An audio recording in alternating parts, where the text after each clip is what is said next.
कैसे हैं मेरे प्यारे बच्चों। उम्मीद करता हूँ आप लोग बहुत अच्छे होंगे।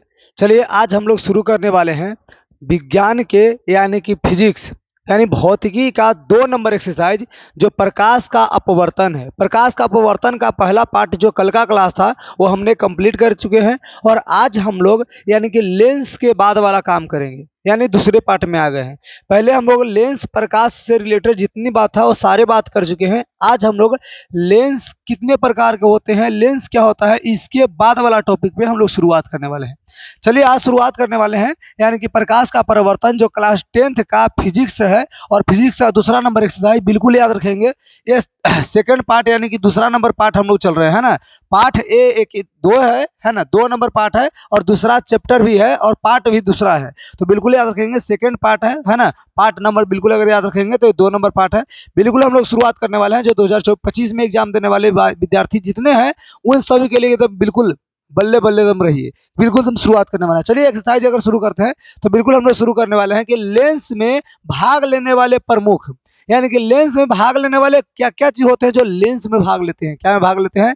लेंस में। लेंस में भाग लेने वाले उन सभी चीज के बारे में हम लोग बात करेंगे। आज अगर बात करते हैं शुरुआत में पहले नंबर में तो ये बात करेंगे, जैसे पहले हम लोग पिछले बार यानी कल का क्लास में हम लोगों ने इतना बात किया था कि लेंस किसे कहते हैं। तो लेंस होता है कोई भी पारदर्शी जिसमें 2 सतह का होता है ना। 2 सतह का पारदर्शी माध्यम जो होता है लेंस होता है। और लेंस होते हैं 2 प्रकार के, कौन? उत्तल और अवतल दर्पण, उत्तल लेंस और अवतल लेंस। अगर बात करते हैं तो उत्तल लेंस 3 प्रकार के और अवतल लेंस भी 3 प्रकार के। तो लेंस के बारे में तो हम लोग पूरे अच्छे तरह से जान गए थे। लेंस के बारे में जानेंगे, लेंस की विशेषता जानेंगे कि लेंस में क्या क्या गुण होता है। तो लेंस में एक चीज होता है जो प्रमुख कारक होते हैं, वो क्या होते हैं? तो एक वक्रता केंद्र होता है। अब वक्रता केंद्र आपको बताते हैं कि वक्रता केंद्र आखिर होता क्या है। तो वक्रता केंद्र के अगर बारे में अच्छी तरह से बताएं तो आपको पता होना चाहिए कि दो वृत्ताकार इसमें लेंस होता है। 2 वृत्ताकार चीज से जो कटा हुआ भाग होता है ना, इसे हम लोग लेंस कहते हैं। और एक लेंस में 2 वृत्ताकार जो चीज होते हैं, वृत्ताकार सतह उस वो जाकर के काटता है। तो इसमें लेंस के आपका वक्रता केंद्र की बात करें तो 2 हो जाते हैं। लेंस के वक्रता केंद्र कितने होते हैं? ये वक्रता त्रिज्या होते हैं जो 2 होते हैं। वक्रता त्रिज्या, वक्रता केंद्र, वक्रता त्रिज्या ये बिल्कुल 2 होते हैं। फोकस दूरी की बात करें ये भी 2 होते हैं। वक्रता केंद्र, वक्रता त्रिज्या और फोकस दूरी ये सारे के सारे क्या होते हैं? 2 होते हैं। इसमें सतह की बात करें तो सतह भी 2 होते हैं। सतह कितने होते हैं? 2 होते हैं। चलिए इन सब की बारे में अगर बात करें, देखिए परिभाषा से हम लोग जानेंगे कि क्या होता है क्या नहीं होता है ना। चलिए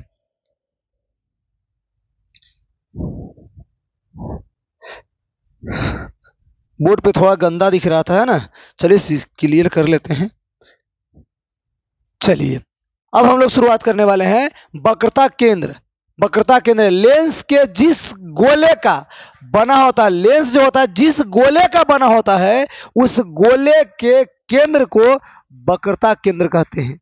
लेंस जो है जिस गोले का बना होता है उस गोले के केंद्र को वक्रता केंद्र कहते हैं। और बिल्कुल याद रखिएगा वक्रता केंद्र जो होता है ये हमेशा वस्तु से या लेंस से उसके दूरी दोनों तरफ 2 होते हैं। तो दोनों तरफ के दूरी जो होते हैं ये समान नहीं होता, कम बेसी भी होता है और समान भी हो सकता है, बराबर ना भी हो सकता है और बराबर हो भी सकता है। इतना याद रखिएगा। सुनिए पहले क्या कहता है कि लेंस में वक्रता केंद्र जो होता है, केंद्र ये 2 होते हैं। लेंस में वक्रता केंद्र कितने होते हैं? 2। एक तो इस तरफ और एक इस तरफ। इसमें अगर बात करते हैं एक इस तरफ और एक इस तरफ, जिसे C1 तथा C2 द्वारा, C1 तथा C2 द्वारा किसको? वक्रता केंद्र को। और ऐसा नहीं कि C1 और C2 ही कहेंगे, इसे 2F1 और 2F2 भी कहते हैं या 2F1 और 2F2 द्वारा सूचित किया जाता है। बिल्कुल याद रखिएगा। जब भी ये लेंस है तो इसे हम C1 C2 या 2F1 या 2F2 कहेंगे। अब F क्या होता है? ये फोकस दूरी होता है, फोकस बिंदु होता है, फोकस दूरी होता है। यहाँ पर फोकस दूरी है ना, यानी फोकस के दुगना होता है जो आपका केंद्र होता है। फोकस के दुगना केंद्र होता है, फोकस दूरी के दुगना वक्रता त्रिज्या होता है। आगे देखेंगे जिसमें कहता है मुख्य अक्ष। अब मुख्य अक्ष क्या होता है, तो इसमें जो दो केंद्र होते हैं, दोनों केंद्र को मिलाने वाले अक्ष को हम लोग क्या बोलेंगे, मुख्य अक्ष कहते हैं। वक्रता केंद्र के दो वक्रता केंद्र होता है C1 और C2, दोनों वक्रता केंद्र को मिलाने वाला रेखा को मुख्य अक्ष कहा जाता है। क्या कहा जाता है, मुख्य अक्ष। दोनों वृत्ताकार अक्ष को मिलाने वाले, दोनों वृत्ताकार बिंदु को, या कह सकते हैं कि दोनों फोकस बिंदु है ना, फोकस बिंदु, या कह सकते हैं फोकस बिंदु ए जो होता है, फोकस दूरी इसके बीच में होता है, ये फोकस, ये आपका हो जाता है वक्रता केंद्र हो गया। वक्रता केंद्र, फोकस दूरी, ये सबको मिलाने वाला जो रेखाखंड होता है, रेखा को हम लोग क्या बोलेंगे, मुख्य अक्ष बोलते हैं, या इनसे गुजरने वाली रेखा को हम लोग मुख्य अक्ष बोलते हैं। प्रधान अक्ष या प्रिंसिपल एक्सिस इसी को बोलते हैं, प्रिंसिपल एक्सिस। तो बिल्कुल याद रखें, प्रिंसिपल एक्सिस कह सकते हैं। अब इसमें तो दो दो होते हैं, प्रिंसिपल एक्सिस बिल्कुल बीचों बीच पार करता है। आगे की अगर बात करें तो इसमें देखेंगे द्वारक, कि द्वारक या लेंस का व्यास क्या होता है। तो जितना लंबाई का क्या होता है, लेंस होता है, उसी के द्वारक कहते हैं या व्यास कहते हैं। मान लीजिए ये आपका उत्तल हो गया, अब उत्तल के बीच से लंबा होना चाहिए, लंबा ये तो चौड़ा हो जाएगा, लंबा ऊपर नीचे होगा, बीचों बीच से अपन नापेंगे, और जितना लंबी अगर होगा ये इसका द्वारक कहलाएगा। चाहे उत्तल लेंस हो या अवतल लेंस, अवतल लेंस में भी बीच बीच से अगर इसको नापें तो इसकी लंबाई जितना ज्यादा होगा, द्वारक उतना ही ज्यादा होगा। तो इसी को द्वारक कहेंगे या व्यास कहते हैं। क्या बोलते हैं, द्वारक कहेंगे या व्यास कहते हैं। बस इतना ही आपको याद रखना है। कहता है कि लेंस के लंबाई जितना लंबा लेंस हो, तो लेंस के लंबाई को ही द्वारक कहेंगे। क्या कहेंगे, द्वारक। लेंस जितना लंबा हो वही उसका द्वारक होता है, यानी लेंस के लंबाई को ही द्वारक कहते हैं। कंप्लीट। चलिए आगे देखेंगे। अब अगली बात अगर समझे तब प्रकाशीय केंद्र क्या होता है, तब प्रकाशीय केंद्र, द्वारक के मध्य बिंदु को प्रकाशीय केंद्र कहेंगे। बस इतना ही याद रखना है आपको। द्वारक के मध्य बिंदु को क्या बोलेंगे, प्रकाशीय केंद्र। जैसे हम समझे तो बिल्कुल इस तरह से दिखा सकते हैं कि ये हमारा उत्तल लेंस है, उत्तल लेंस ये हमारा द्वारक हो गया बीच में। आई द्वारक के मध्य बिंदु मतलब बीचों बीच वाला जो बिंदु होगा यही प्रकाशीय केंद्र होगा। मध्य बिंदु होता है, बीचों बीच वाला बिंदु केंद्र होता है ना। चाहे इस तरह से अगर काटे तो इस तरफ से काटते हैं, यानी ये जो होता है मुख्य अक्ष। तो मुख्य अक्ष भी आपको बता दें कि केंद्र के बीचों बीच से गुजरता है, केंद्र मतलब बीच में ही होता है। तो केंद्र से गुजरने वाला जो द्वारक को जिस बिंदु पर काटता है वही प्रकाशीय केंद्र कहलाता है। क्या कहलाता है, प्रकाशीय केंद्र। प्रकाशीय केंद्र उत्तल दर्पण हो या अवतल दर्पण, सॉरी उत्तल लेंस हो या अवतल लेंस हो, दोनों लेंस में बिल्कुल सेम होता है। इसमें भी होता है और इसमें भी होता है।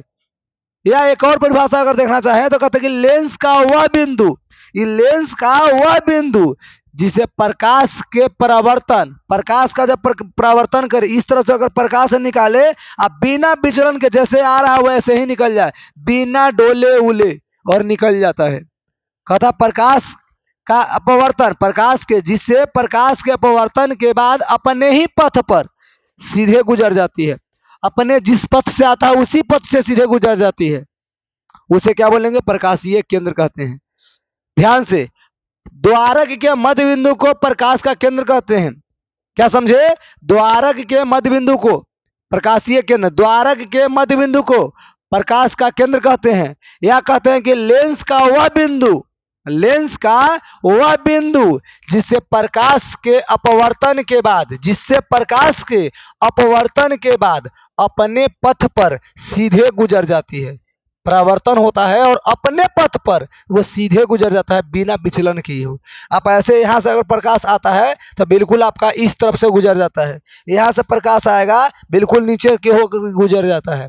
लेकिन जब केंद्र की ओर जब जाता है तो प्रकाशीय केंद्र वही होता है जो बिना गुजरे हुए, बिना, जैसे जाएगा वैसे ही, चाहे बिल्कुल सीधा भेजिए सीधे निकल जाएगा, नीचे से ले जाइए ऊपर निकल जाएगा, ऊपर से लाइए तो नीचे निकल जाएगा, बिना विचलन के निकल जाता है, उसे प्रकाशीय केंद्र कहते हैं।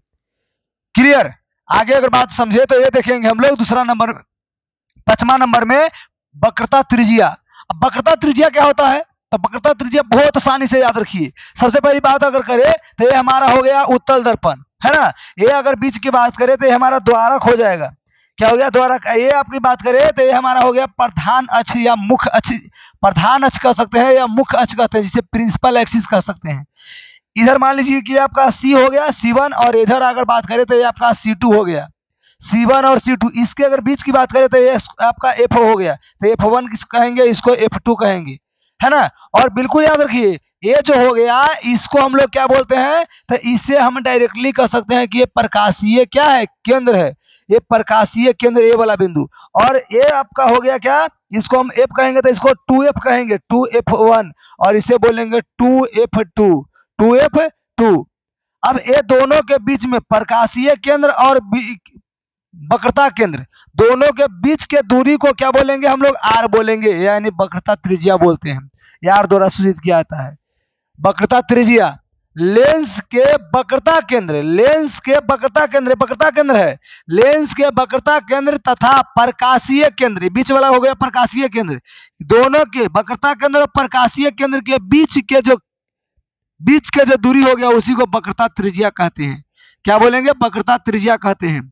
अब लेंस में वक्रता त्रिज्या दो होते हैं, बिल्कुल याद रखेंगे, लेंस में वक्रता त्रिज्या दो होते हैं, एक इधर और एक उधर, है ना, क्योंकि सतह दो होते हैं तो इसमें वक्रता त्रिज्या भी क्या होते हैं, दो होते हैं। लेकिन याद रखेंगे कि दोनों वक्रता त्रिज्या बराबर भी हो सकता है और बराबर ना भी हो सकता है। अब किसी के दिमाग में आएगा ऐसे कैसे होगा सर, बिल्कुल नहीं हो सकता है, क्योंकि आपको पता होना चाहिए कि ये 3 प्रकार के होते हैं बाबू। आप सुनिए, ये जब दोनों तरफ से बिल्कुल उठा हुआ भाग रहेगा तब बिल्कुल बराबर है, क्योंकि दोनों तरफ का जो उठा हुआ भाग समान हो तो इसका मतलब कि आर का मान भी दोनों तरफ समान होगा। लेकिन एक तरफ समतल और दूसर का तरफ उत्तल हो, तो इधर तो समतल है तो इसमें वक्रता त्रिज्या की बातें नहीं हुआ, क्योंकि ये समतल है बाबू, समतल में वक्रता त्रिज्या नहीं होता, समतल सतह में वक्रता त्रिज्या नहीं होते हैं। ये आपका वो क्या गोलीय वाला में होता है, गोलीय वाला भाग में, तो इसमें होगा। अब हो सकता है ऐसा भी कभी कभी कि एक तरफ से उत्तल हो और एक तरफ से अवतल हो, एक तरफ से अवतल है एक तरफ से उत्तल हो, तो ये इसमें तो बड़ा वाला मान होगा, तो एक में बड़ा एक में छोटा हो जाएगा। क्योंकि अगर दोनों बराबर रहेगा तो दोनों बराबर रहेगा तो ये दोनों कटवे नहीं करेगा, बिल्कुल तो ऐसे हो जाएगा, नहीं कटेगा। एक बड़ा होगा तो एक छोटा होगा, तब जाकर के कट करके एक क्या बनाता है, लेंस बनाएगा। और ऐसे लेंस में आर का मान कभी बराबर नहीं होंगे, क्योंकि एक बड़ा एक छोटा इसमें त्रिज्या होना ही है, तब भी एक कटेगा नहीं, अगर बराबर होगा तो नहीं कटेगा। हाँ, इसी को उलट सकते हैं, कहेंगे कि सर जी बराबर भी हो सकता है, तब कैसे कट गया, तब बराबर एक इधर से और एक इधर से रहेगा तब कटेगा, उलट दीजिए तब बराबर हो गया, अब कटेगा यहाँ पे, ठीक है। तो ये वक्रता त्रिज्या है, बराबर भी हो सकता है और बराबर ना भी हो सकता है। आगे की अगर बात समझे हम लोग तो ये देखेंगे मुख्य फोकस, मुख्य फोकस।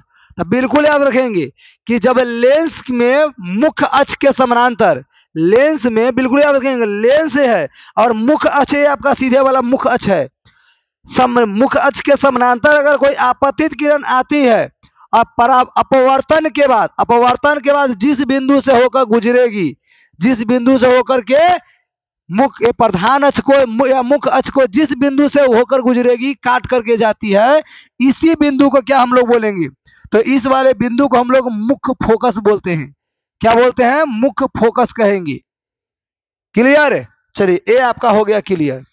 तो आगे अगर बात समझे तो देखिए, कहता है कि लेंस के मुख्य अक्ष के समानांतर, लेंस के मुख्य अक्ष के समानांतर आ रही प्रकाश के किरण लेंस के अपवर्तन के बाद, लेंस के अपवर्तन मतलब पार होने के बाद जिस बिंदु, प्रधान अक्ष के जिस बिंदु पर वो क्या होती है, काटती है, बंद करती है, मिलती है, या काटती हुई प्रतीत होता है, ऐसा नहीं कि काटिए देगा, इसमें काट सकता है, इसमें नहीं काटेगा, क्योंकि इसमें आता तो ऊपर में निकल जाता है, तो इसको खींच करके जबरदस्ती लाना पड़ता था, काल्पनिक कटता है, यानी काटते हुए प्रतीत होता है, दिखाई सिर्फ देगा, तो उसे फोकस कहते हैं। क्या बोलते हैं, फोकस, यानी मुख्य फोकस कहते हैं। क्लियर। अब ये बिल्कुल याद रखिएगा क्या, कि उत्तल लेंस में मुख्य फोकस वास्तविक होते हैं, क्योंकि उत्तल लेंस से प्रकाश का अपवर्तन होकर प्रधान अक्ष वास्तविक कटान से कटती है। मुख्य फोकस माइनस में और प्लस में दोनों होता है। जब वास्तविक कटान से कटेगी तो उसको बोलेंगे क्या, कि जब वास्तविक कटान से कटी तो उसे फोकस बोलेंगे, वास्तविक फोकस होता है। और जब काल्पनिक कटान से कटेगी तो मुख्य फोकस काल्पनिक होता है। अगली बात अगर बताया जाए, यहीं पर अगर बता दें तो बिल्कुल याद रखेंगे कि उत्तल दर्पण में ऋणात्मक होता है और अवतल दर्पण में धनात्मक होता है। अब ये कैसे जो समझेंगे हम आगे भी। अब यहाँ पर इतना समझिए कि उत्तल लेंस की मुख्य फोकस वास्तविक होती है, क्योंकि उत्तल लेंस से प्रकाश का अपवर्तन होकर कथा प्रधान अक्ष को वास्तविक कटान से काटती है, और अवतल लेंस में मुख्य फोकस जो है काल्पनिक होती है, क्योंकि अवतल लेंस से प्रकाश की किरण अपवर्तन होकर के और मुख्य फोकस से निकलती हुई प्रतीत होती है। मुख्य फोकस से निकलती नहीं है, निकलती हुई प्रतीत होती है। बिल्कुल याद रखेंगे। इस तरह से जब रहेंगे ये दर्पण लेंस, तो और ये आपका मुख्य अक्ष रहे, तो इधर से तो आएगा प्रकाश, लेकिन ये ऊपर की तो ओर चल जाएगा, तो इसको जबरदस्ती पीछे की ओर ला करके काटता है जिस बिंदु पर कटता है। तो ये बिल्कुल क्या होता है, एक काटता है, ये जबरदस्ती काटा गया है क्योंकि निकल गया ये, तो ये वास्तविक कटान से नहीं कटेगा, ये काल्पनिक कटान से कटेगा। और जब भी काल्पनिक कटान से कटेगा समझिए कि यहाँ पर काल्पनिक फोकस होगा। क्लियर। चलिए आगे अगर बात समझिए तो ये याद रखेंगे कि मुख्य फोकस दूरी क्या होता है। तो मुख्य फोकस बिल्कुल याद रखेंगे। मुख्य फोकस मतलब ऐसे वाला बात कहिए, ये उत्तल हो गया और ये आपका हो गया बाबू C1, यहाँ आपका हो गया C2 है ना, ये आपका हो गया F2 और इधर हो जाएगा F1। यहाँ पर अगर बात किया जाए तो ये आपका हो गया द्वारक। इसका अगर नाम देते हैं तो M और N नाम दे सकते हैं आप। क्लियर। अब यहां पर समझेंगे मुख्य फोकस, ये आपका मुख्य फोकस हो गया बाबू F। अब प्रकाशीय केंद्र, ये आपका प्रकाशीय केंद्र हो गया। बिल्कुल याद रखेंगे प्रकाशीय केंद्र। दोनों के बीच वाला जो दूरी होता है इसी को हम लोग क्या बोलते हैं, फोकस दूरी कहते हैं। फोकस दूरी कहते हैं यानी F कहते हैं। कहता है कि इसे F द्वारा सूचित किया जाता है, F कहते हैं यानी कि F द्वारा सूचित किया जाता है। क्लियर।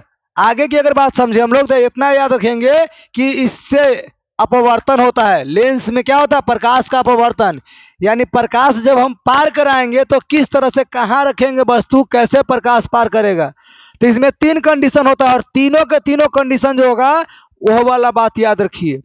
प्रकाश का परावर्तन वाला जो दर्पण में होता था, क्या दर्पण में होता था कि अगर मुख्य अक्ष के समानांतर अवतल दर्पण हो या उत्तल दर्पण, दोनों में एक ही बात याद रखिए, अवतल दर्पण हो या उत्तल दर्पण, दोनों में एक ही बात याद रखिएगा कि अगर मुख्य अक्ष के समानांतर यानी प्रिंसिपल एक्सिस, प्रधान अक्ष के समानांतर कोई किरण आती है तो परावर्तन के बाद फोकस से गुजरती है, फोकस से जाती थी।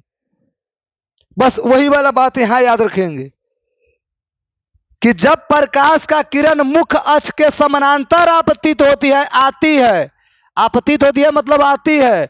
जब प्रकाश की किरण मुख्य अक्ष के समानांतर क्या होती है, आपतित होती है, आती है, तो लेंस के अपवर्तन होने के बाद यानी वापस जाने के बाद, परावर्तन के बाद उसमें होता था, इसमें अपवर्तन के बाद मुख्य फोकस से यानी F से होकर गुजरती है।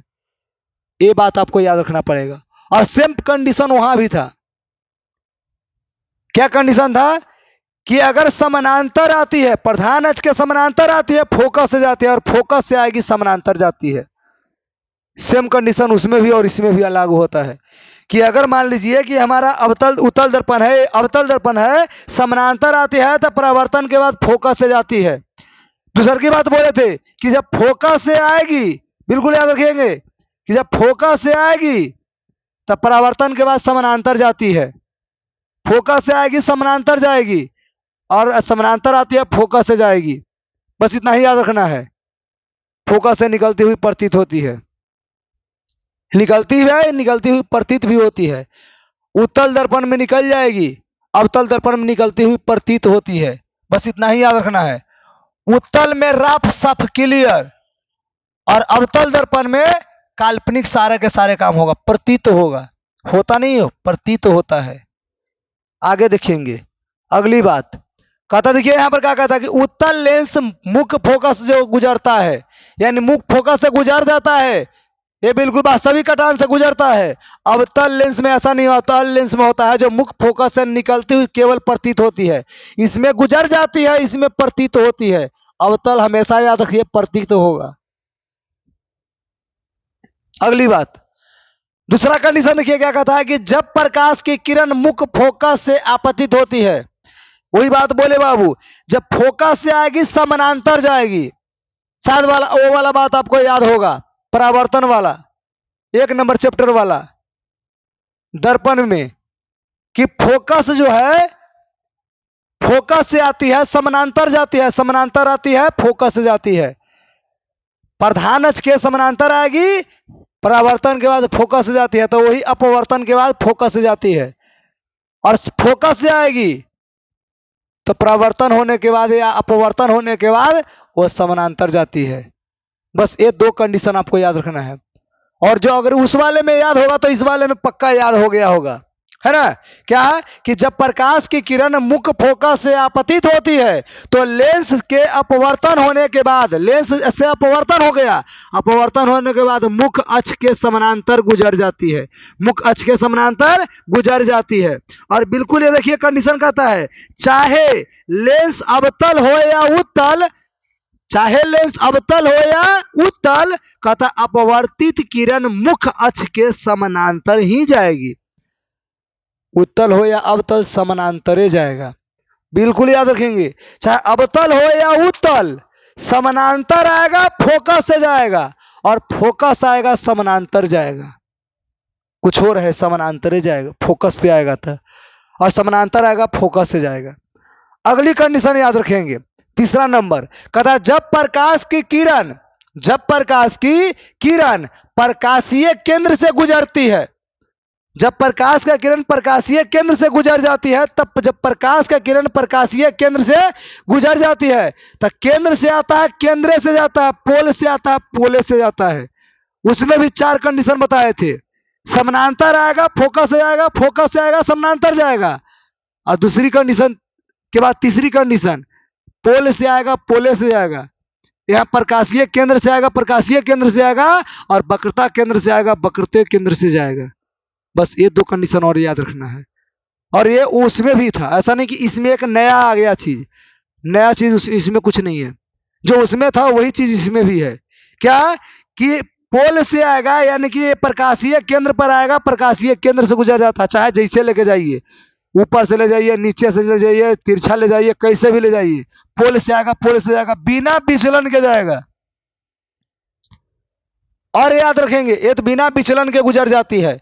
अगली बात, चाहे अवतल हो या उत्तल, सेम कंडीशन दोनों में होता है। अगली बात देखेंगे तो ये देखिए, बिल्कुल याद रखना है आपको, क्या कि वक्रता केंद्र से आएगा, वक्रता केंद्र से जाता है। बस इतना ही कंडीशन आपको याद रखना है। आगे की अगर बात करें तो जहां वस्तु अगर कहीं पर रखेंगे, प्रतिबिंब कहां बनेगा, इसके लिए कुछ कंडीशन है। अब कंडीशन देखिए, हम आपको 2 तरह से कंडीशन है, आपको अवतल उत्तल दोनों तरह से दिखाते हैं।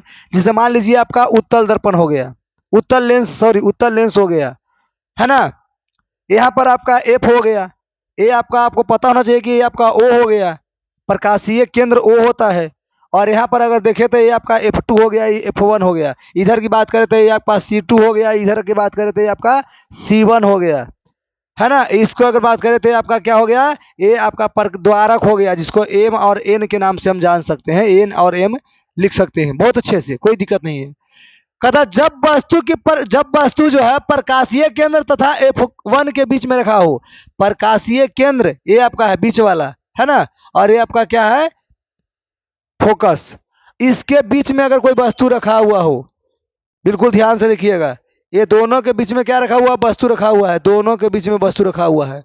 और जब प्रकाश का परावर्तन होता है तब बिल्कुल समानांतर आता है, फोकस से जाता है, समानांतर आता है, क्या से जाता है, फोकस से जाता है। तो बिल्कुल याद रखिए, समानांतर आएगा फोकस से जाएगा। दूसरी बात याद रखना है कि आपको बिल्कुल प्रकाश इससे ही लेकर के जाना है, और जब भी ये जाएगा तो इसका छोटा है बाबू, ये क्या है, ये छोटा है, इसलिए ये दूरी भी तय करेगा छोटा, और इधर फैलते हुए जा रहा होगा, तो फैलते हुए जाएगा तो कभी सटवे नहीं करेगा, तो इसको जबरदस्ती ऊपर में बैक साइड में लेकर के आके इसको सटाएंगे, इस तरह से यहाँ सटेगा।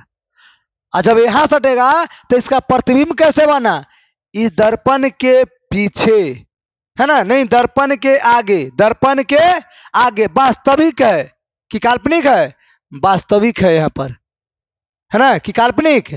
ध्यान से बैक साइड में देखिए, जब डॉट डॉट करके बन रहा है तो समझिए कि अब काल्पनिक है, और अगर सीधे कट कर बन गया वास्तविक है, ये काल्पनिक है, वस्तु से बड़ा है, वस्तु से बड़ा है और काल्पनिक है। इसका देखिए मेन कारण आपका यहाँ लिखा कर दिखाया, 3 गो है आपका पॉइंट, 4 गो।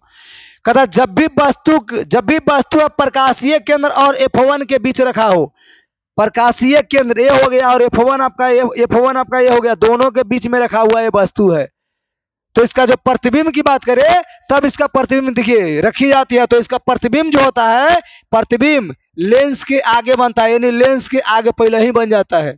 लेंस और लेंसवा के इतने वस्तु होते हैं, ये नहीं बन जाएगा आगे, पीछे मतलब ऊपर पीछे होता है, जन्य वस्तु वो नहीं में प्रतिबिंब बन जाएगा, यानी लेंस के आगे बनता है। इसका प्रकृति बताया था काल्पनिक होता है। कैसा होता है? इसका प्रकृति काल्पनिक होता है, वस्तु से बड़ा प्रतिबिंब बनेगा, वस्तु से, बिल्कुल याद रखेंगे, वस्तु से बड़ा प्रतिबिंब, इसका आकार जो होगा वस्तु के आकार से बड़ा होगा।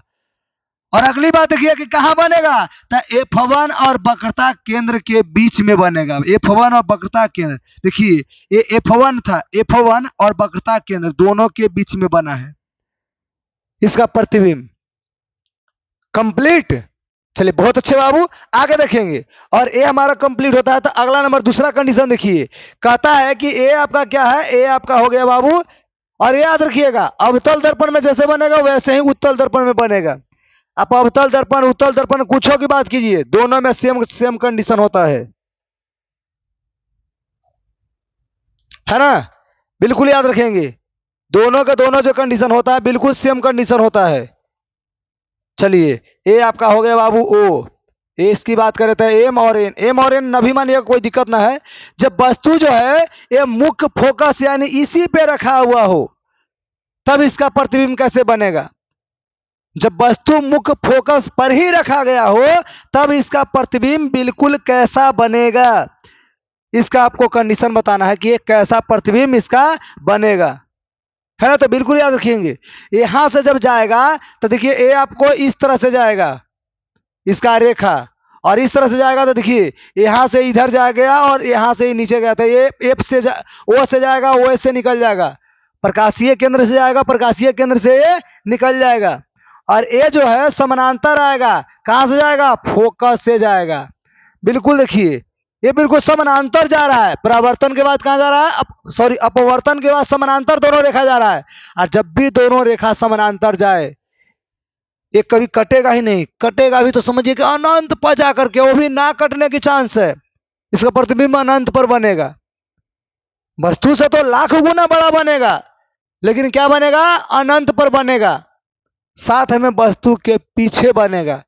कंडीशन एक नाम जोड़िए पहले, जब वस्तु जो है देखिए, जब वस्तु फोकस पर रखी जाती है, जब वस्तु फोकस पर रखी जाती है तो बिल्कुल याद रखेंगे क्या होता है कंडीशन, जब वस्तु फोकस पर रखी जाती है तब इसका प्रतिबिंब जो है ये दर्पण के पीछे बनेगा। एक कंडीशन वास्तविक बनेगा, क्योंकि पीछे बना है ना, तो पीछे वास्तविक होता है, वास्तविक बनेगा, पीछे बनेगा, एक कंडीशन वास्तविक बनेगा, दूसरा कंडीशन, तीसरा अनंत पर बनेगा, और चौथा कंडीशन की वस्तु से कई गुना बड़ा बनेगा, बहुत बड़ा बनेगा।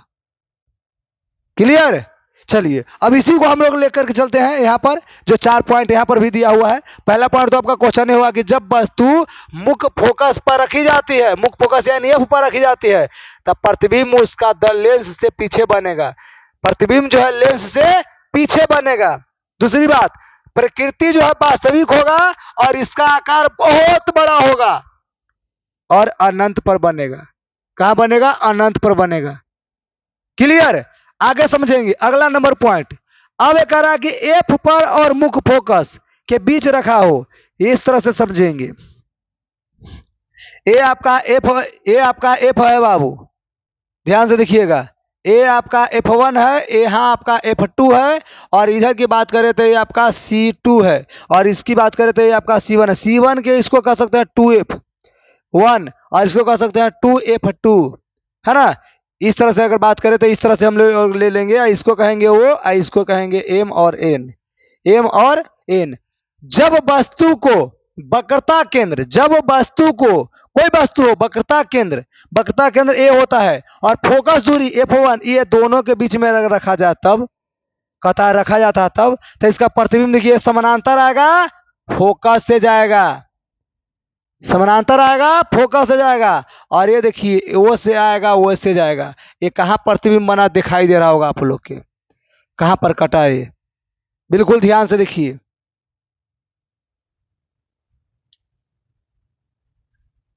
बहुत अच्छे से पहली बात तो क्या देखिए, क्वेश्चन आप देखिए कि जब वस्तु का प्रतिबिंब जो है, जब वस्तु जो है, जब भी उत्तल दर्पण में जब वस्तु है वो कहाँ रखा जाता है, केंद्र पर, और फोकस पर रखी जाती है, केंद्र और फोकस के बीच में रखी जाती है, सॉरी बीच में रखी जाती है, बीच में रखी जाती है, तब इसका प्रतिबिंब लेंस के पीछे बनता है, एक कंडीशन। दूसरी बात कहता है कि इससे बड़ा बनता है, साथ में पीछे बना तब वास्तविक बनेगा, क्योंकि सचमुच में कटा है, हम इसको जबरदस्ती काट के नहीं लाए हैं। तीन कंडीशन। और इससे कई गुना बड़ा बनेगा, है ना, कई गुना बड़ा तो नहीं कर सकते लेकिन वस्तु से बड़ा बनेगा। और तीसरी बात समझें, कहां बना, तो ये केंद्र और अनंत के बीच बना, केंद्र है आपका, केंद्र और अनंत के बीच बना, एक कंडीशन आपका है। सुनिए क्या कहता है कि जब वस्तु के कहाँ रखा जाता है, वक्रता केंद्र और फोकस के बीच रखी जाती है, तो वस्तु का प्रतिबिंब अनंत पर बनता है, वास्तविक बनता है और आकार में बड़ा बनता है, और साथ में A2 F2 और अनंत अनंत के बीच में बनेगा, बीच में बनेगा, बीच में, ये दोनों के बीच में बनेगा, बिल्कुल याद रखेंगे, ये दोनों के बीच में, इसके और इसके अनंत के बीच में बनेगा। क्लियर। चलिए आगे देखेंगे। अगली बात क्या कहता है कि जब वस्तु कहाँ रखा हो, F पर रखा जाता हो, सॉरी वक्रता केंद्र पर रखा जाता हो, तो वक्रता केंद्र की बात बहुत अच्छे से याद रखिएगा। इस तरह से जब ये आपका हो गया F1, ये आपका हो गया F2, और इसकी बात करें तो ये आपका हो गया C2, और इसकी बात करें तो ये आपका हो गया C1, और ये आपका हो गया बाबू, ये हो गया O, और ये आपका 2F1 इसी को कहेंगे, इसको बोलेंगे 2F2, है ना। यहाँ पर अगर वस्तु रखा जाता है तो बिल्कुल समानांतर जाएगा, कहाँ से जाएगा, समानांतर जाता है, आपका F से होकर गुजरता है, और ये बिल्कुल देखिए जहां से जाएगा कहाँ जाकर गुजरता है, ये O से जाता है, O से गुजर जाता है, ये चेंज नहीं होता है। कटा कहाँ बाबू, तो ये लगता है कि 2F2 पर कटेगा, केंद्र पर कटता है, यानी केंद्र पर ही बनता है। तो बहुत अच्छे से इसका हम बात कर सकते हैं क्या, कि जब भी उत्तल दर्पण में वक्रता केंद्र के पास या वक्रता केंद्र पर वस्तु रखी जाती है, तो उसका प्रतिबिंब दर्पण के पीछे बनेगा, साथ में वास्तविक बनेगा। वस्तु का प्रतिबिंब और इसका प्रतिबिंब दोनों का बराबर होगा। वस्तु और प्रतिबिंब जो है, वस्तु और प्रतिबिंब दोनों आपस में बराबर होंगे, दोनों की ऊंचाई बराबर होगा, दोनों की दूरी भी बराबर होगा, क्योंकि केंद्र पर ही बनेगा। ये आपका कंडीशन होता है। कंडीशन को देखते चले तो ये कहेंगे कि जब वस्तु को वक्रता केंद्र यानी F2 पर, है ना, 2F पर रखी जाती है, तो कहता है कि वस्तु का प्रतिबिंब है वो 2F पर ही बनेगा, पर वास्तविक बनेगा, और इसके आकार में भी बराबर होगा, आकार में बराबर, और साथ में केंद्र पर ही बनेगा। केंद्र मतलब ये 2F पर ही बनेगा, 2F2 पर बनेगा। क्लियर। चलिए ये था इसका कंडीशन। अगला हम लोग जानेंगे कि अगर वस्तु अनंत पर रखी जाए तब कहां रखी जाती है, अनंत पर, तब अनंत पर वाला कंडीशन आ जाए तब क्या कीजिएगा बाबू, तब इसको हम लोग करेंगे का, जो हम लोग करेंगे ही करेंगे का, कि जब अनंत पर आएगा बाबू तो ये तो F से जो गुजरेगा, अनंत पर आएगा तो F से गुजरेगा, बिल्कुल याद रखिए। तो जब अनंत पर आएगा F से गुजरेगा, तब जाकर के एक दोनों के बीच में बनाएगा, केंद्र और F के बीच में बनाएगा प्रतिबिंब, है ना। तो ये हमें याद रखना है, फोकस के और केंद्र के बीच में बनाएगा। अब इसको कैसे लिखेंगे, तो जब वस्तु अनंत पर और F2 पर, 2F पर यानी केंद्र पर रखी जाती है, तो वस्तु का प्रतिबिंब जो है F1 यानी फोकस और केंद्र के बीच बनता है, साथ में वास्तविक होता है और आकार में छोटा होता है। आकार में क्या होगा, छोटा होगा, क्योंकि अनंत है बाबू, अनंत से बनेगा तो वो छोटा ही बनेगा, छोटा बनता है।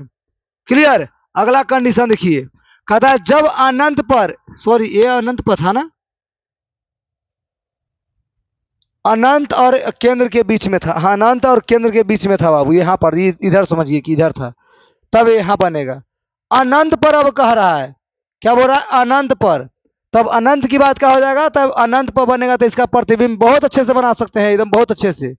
ये आपका वो होता है, ये आपका F1 होता है, यहाँ आपका F2 होता है, ये आपका हो जाता है C2। इधर की अगर बात करें तो ये आपका C1 होता है। और अनंत पर रखा जाएगा तो ये ओ से गुजरेगा और इधर रहेगा तो बिल्कुल इस तरह से गुजरेगा, ये दोनों के बीच में बन जाएगा। क्लियर। तो बिल्कुल अगर याद रखा जाए तो हम लोग एकदम सेम टू सेम जो कंडीशन होता है, अब ए बनेगा कहाँ, ए आपका F2 पर ही बनेगा, यानी इसी पर बनता है प्रतिबिंब। अनंत पर रखा जाता है तो अनंत पर यानी वास्तविक बनेगा, लेंस के उल्टा बनेगा, है ना, पीछे बनता है। यानी कहता है कि अनंत पर रखा जाता है तो ये कहाँ बनेगा, F2 पर, यानी फोकस पर ही बनेगा, फोकस पर बनता है, वास्तविक बनता है, यानी पीछे बनता है, बहुत छोटा बनता है, क्योंकि अनंत की बात कर रहा है और अनंत से बहुत छोटा बनेगा। अनंत में वस्तु होगा बहुत बड़ा होगा तो बहुत छोटा बनता है। ये इसका कंडीशन था लास्ट। अब हम लोग जानेंगे अवतल की बात करेंगे। अवतल मतलब अनंत पर रखा गया हो। अवतल आपका इस तरह से होंगे, है ना।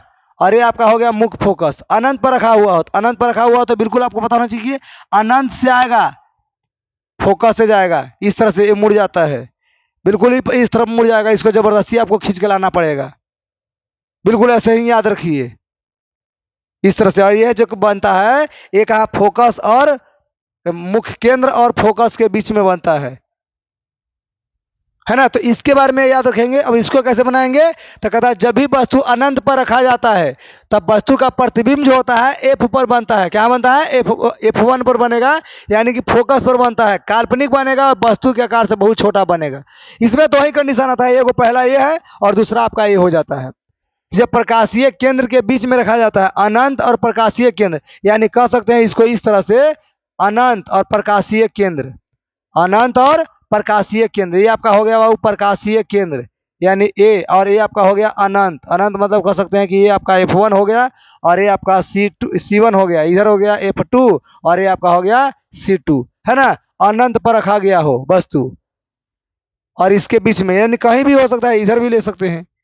अब ये तो आपका यहाँ से गुजरेगा, जो गुजरेगा ही साथ में यहाँ से ऐसे करके इधर चल जाएगा तो ये आपका इधर आके कटेगा, यानी काल्पनिक में कटेगा। इस तरह से ऐसे कर सकते हैं, ऐसे काल्पनिक कटेगा।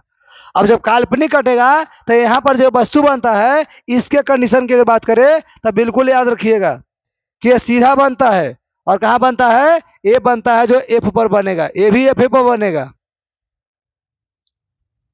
ए भी क्या बनता है, एफ पर ही बनता है, बिल्कुल याद रखिए। अब इसका बात करें तो ये आपका इधर हो गया तो ये काल्पनिक हो जाएगा। क्या हो जाएगा, काल्पनिक, काल्पनिक हो जाएगा, क्योंकि उधर है साथ में अथी के आगे कहिए, दर्पण लेंस के आगे, आगे होता है काल्पनिक होता है, साथ में वस्तु से छोटा होता है। सुनिए, कहता अनंत पर और प्रकाशीय केंद्र के बीच रखा जाता है तो वस्तु का आकार, जो वस्तु के प्रतिबिंब जो है एफ और ओ के बीच बनता है ना। कहता कि इसी प्रकार काल्पनिक की बात करें तो काल्पनिक होता है और छोटा बनता है। यहां से कंडीशन हम लोग अगला थोड़ा सा चेंज करेंगे, क्योंकि वो जो था वो लेंस से प्रतिबिंब कहाँ बनेगा, प्रतिबिंब के दूरी वगैरह जो था वो सारे चीज था। अब असली मजा यहां से आने वाला है और ये मजा बिल्कुल लेकर के जाइए। लेंस सूत्र का होता है, इसको सिद्ध करेंगे हम, आपको प्रूफ करेंगे, और प्रूफ करने की जो बात है अगले वीडियो में प्रूफ कर देंगे। यहाँ पर सिर्फ समझा देते हैं कि इसको जो सिद्ध करने वाले थोड़ा सा लंबा प्रोसेस है, इसको सिद्ध करने में कितना भी कम तो 20 मिनट से कम नहीं लगेगा, 20 मिनट का आपका एक वीडियो बन जाएगा।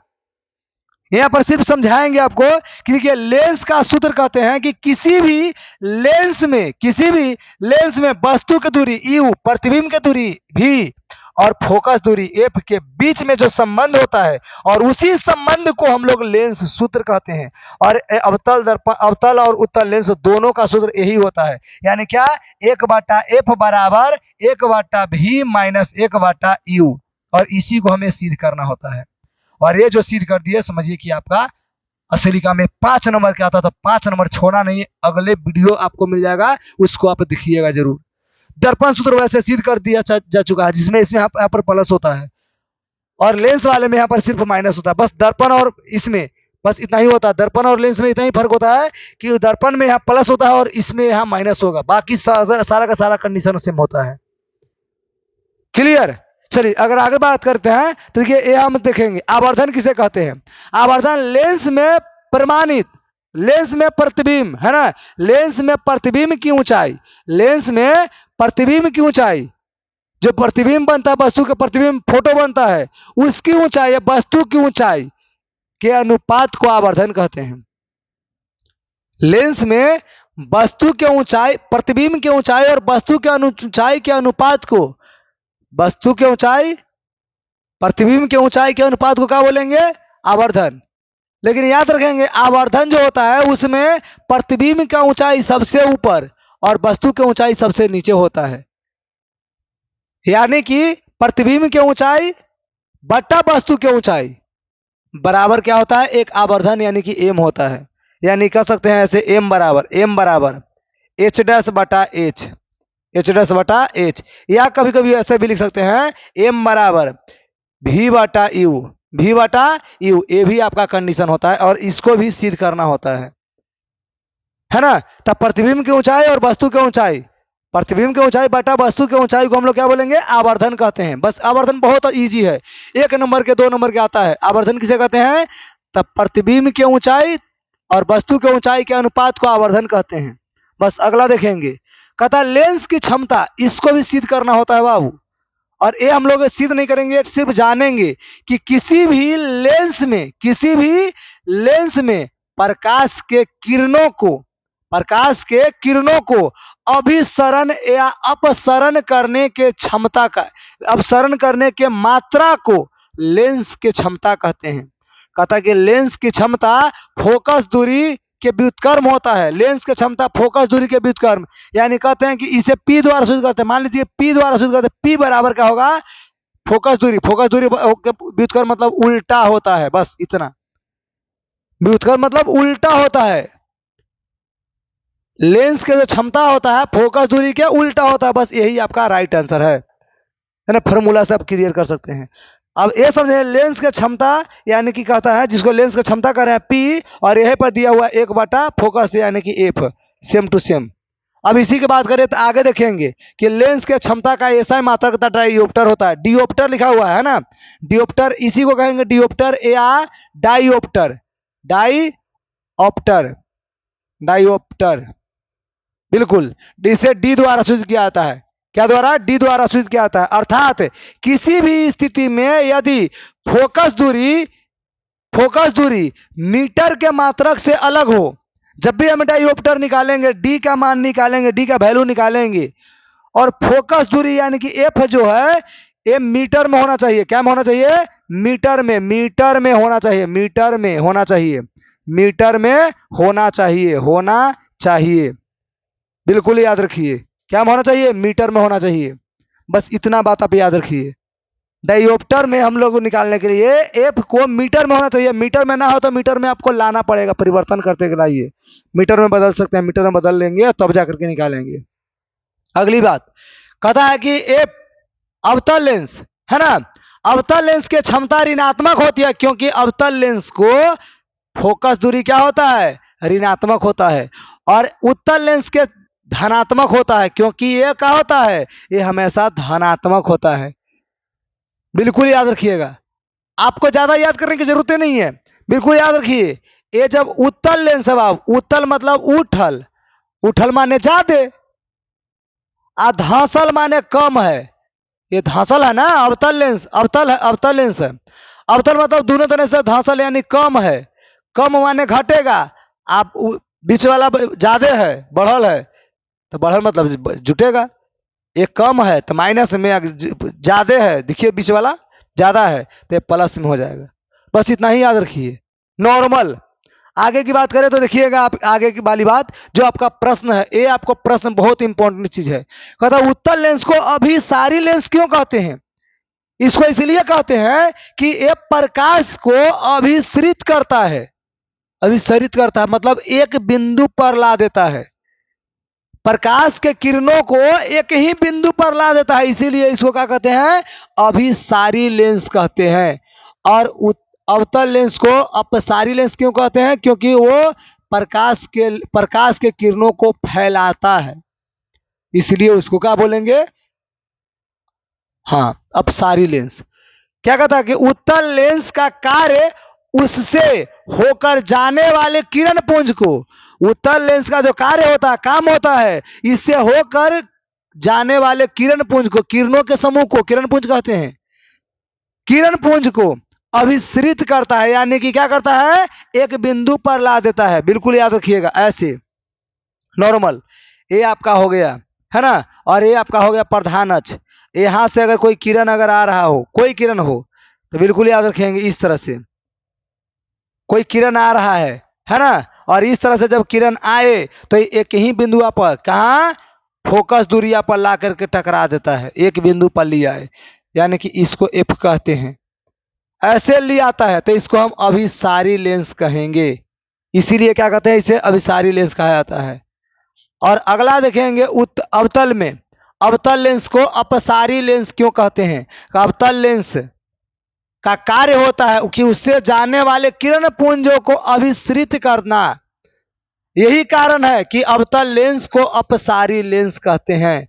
क्या बोलते हैं, अपसारी, यानी ये जो होता है, इसका कंडीशन की अगर बात करें तो इस तरह से होते हैं, और इसमें से जो किरण आता है तो बिल्कुल इस तरह से किरण आते हैं, और ये बिल्कुल इधर फैल जाता है, इधर बिल्कुल फैलता है ना, इस तरह से फैलते हैं, तो इसलिए हम इसको क्या बोलेंगे, अपसारी बोलेंगे। क्लियर हो गए। एक थोड़ा सा और रह गया जिसको बिल्कुल देखना जरूरी है आप लोग को, तो देखिएगा। कहता है नोट पॉइंट, उत्तल लेंस की फोकस दूरी धनात्मक होता है और अवतल लेंस के फोकस दूरी ऋणात्मक होता है। उत्तल लेंस के फोकस दूरी, उत्तल लेंस का एफ जो होता है प्लस में, और अवतल का एफ जो होता है माइनस में, बस इतना ही फर्क है, और ये दोनों आपको रट लेना है। चलिए, लास्ट तक वीडियो देखने के लिए बहुत बहुत धन्यवाद। और कल से जो अगला पार्ट आएगा, क्वेश्चन आंसर के साथ साथ ऑब्जेक्टिव सब्जेक्टिव क्वेश्चन आंसर आएगा, वो बिल्कुल आप लोग जरूर देखिएगा। और साथ में आपको ये भी बोलेंगे कि अगर हमारे चैनल अगर बहुत अच्छा लगता है तो बिल्कुल लाइक कीजिए, सब्सक्राइब कीजिए और कमेंट भर दीजिए। जिस तरह से आपको हेल्प की जरूरत हो या किसी प्रकार की जरूरत हो तो बिल्कुल कीजिए ही कीजिए। साथ में मेरा अगर हेल्पलाइन नंबर अगर चाहते हैं तो ये मेरा हेल्पलाइन नंबर है, ओनली ऑन व्हाट्सएप मैसेज कीजिएगा 7061 500 और 847, है ना, 7061500847, इसको याद रखिएगा। व्हाट्सएप ओनली व्हाट्सएप चैट कीजिएगा। चलिए, थैंक यू, धन्यवाद।